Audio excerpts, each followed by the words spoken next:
Now, the rest of the story. Much of our greatest and most eloquent American literature is comprised of the words of pre-Civil War abolitionists.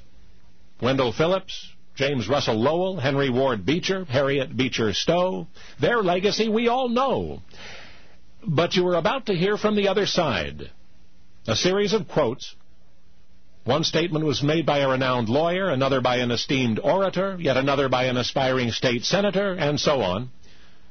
There's even an excerpt from the inaugural address of a one-time president of the United States. Part of the significance of these public utterances, these enthusiastic endorsements of white supremacy, is the widespread bigotry they not only reflected, but inflamed. I mean, each was intentionally injected into a specific charged atmosphere during generally volatile times. And despite the facade of respectability behind which the speaker in each case stood, the rhetoric of racism was repeated again and again. Quote, "The black man is not my equal in many respects, certainly not in color, perhaps not in moral or intellectual endowment." Quote, "There is a natural disgust in the minds of nearly all white people to the idea of an indiscriminate amalgamation of the white and black races. A separation of the races is the only perfect preventative of amalgamation.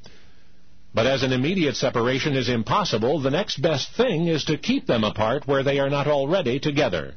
Quote, "There are white men enough to marry all the white women, and enough black men to marry all the black women, and in God's name let them be so married." Quote, "I give the most solemn pledge that I will to the very last stand by the law of this state which forbids the marrying of white people with Negroes." Quote, "I am in favor of the race to which I belong having the superior position." Quote, "I am not nor ever have been in favor of bringing about in any way the social and political equality of the white and black races. I am not nor ever have been in favor of making voters or jurors of Negroes, nor of qualifying them to hold office, nor to intermarry with white people." Quote, "I have no purpose, directly or indirectly, to interfere with the institution of slavery.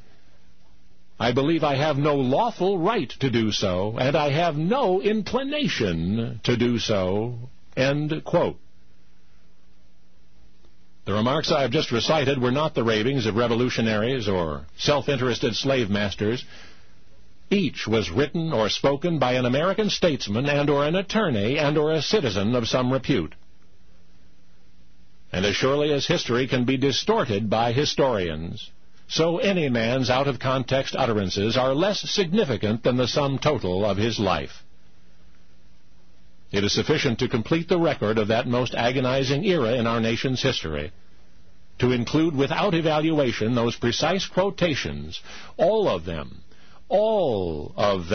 from the pen or the lips of the same lawyer, the same statesman, all of them public statements by Abraham Lincoln.